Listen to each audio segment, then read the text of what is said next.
أنا بان أخصائية نفسية من مدينة البصرة. كنت أعالج الجروح اللي ما تنشاف، ما كنت أتخيل أقرب الناس هو اللي يجرحني الجرح الأخير.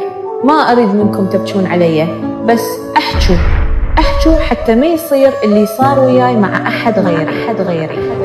الأدلة الجنائية من إجت سوت فحص للأنسجة الحيوية، أقل شيء يحتاج لأسبوعين فحص الأنسجة. يمتى طلع الشعر اللي بإيد المجنى عليها، اللي قال من مشطت وقع شعرها بإيدها. عزيز أنت كنت واقف يمها من مشطت، وشو بسرعة طلع تحليل الدي ان اي. احنا بالمحاكم من نسوي يحتاج له من شهر إلى 7 أشهر يلا تطلع.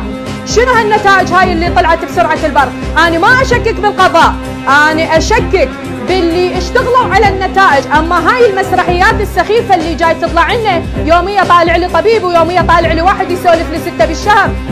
ترى مو بس انت طبيب عزيزي، احنا من جاي نحكي عرضنا الموضوع على اطباء وعلى اساتذه تشريح جنائي. الجروح لم تكن حيويه. ثانيا بالفيديو يظهر اكو واحد منهم قال له قطع بالوتر مال الرقبه.